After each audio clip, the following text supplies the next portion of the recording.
at 10, we're bringing you live team coverage of the protest happening here in southern Colorado. My co-anchor Rob Quirk kicks off our coverage tonight in downtown Colorado Springs. Rob.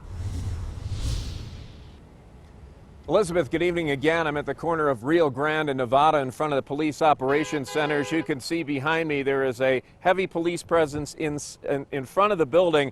And this has been really changing a lot in the last hour, I should say. About an hour and a half ago, small group here, very peaceful, dispersed, went back towards City Hall. Then about 45 minutes ago, a larger group, 200 to 300 people, arrived back here chanting, holding signs. Again, it remained peaceful, but it got a little testy just about 20 minutes ago as some young militias members showed up with rifles. Some of the people who were demonstrating took offense. There was some yelling, a little pushing and shoving. Nothing major was broken up. Spoke to the leader of the demonstration here tonight. She told me, hey, we need to get out of here. We need to defuse this situation. So just within the last 5 minutes, they've left. But police officers in SWAT and riot gear remain in front of the PIO. But again, overall today, it has been a message of peace and dialogue between Colorado Springs Police and these demonstrators.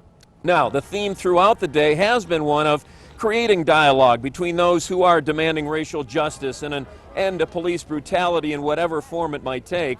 Earlier tonight, that group moved from City Hall to Acacia Park, where they continued to discuss how they can facilitate change. Voting is a big thing with these demonstrators. They are also creating a website, I was told, where they will air their concerns and present them to city leaders in hopes they will begin to listen. How important is it to tell these lawmakers, these people that can make change, that they need to hear from the people on the ground about how these kinds of circumstances have affected their lives? That's probably the most important thing. I am black, my brother is black, my sister is black. There are younger generations under us, and we need to think about, like, can I have kids and bring them into a system that is like this? If the answer is no, we need to change. Now, in building a dialogue, we saw a couple of examples this morning of two sides coming together in peace and understanding, kneeling together with police officers, embracing each other as well. Now, one spokesman for the police department emphasized how proud they are to wear the badge and that painting all police with a broad and negative brush is not accurate, it's not fair. Now, from the demonstrators' perspective, they want more accountability on how officers are trained, deployed, and react in the field so they can feel safe in our community. They like the idea of an independent arbitrator for all cases involving any serious or deadly actions by law enforcement here in the city. The bottom line here is that those demonstrators made it clear today that this is a process. This is going to take time.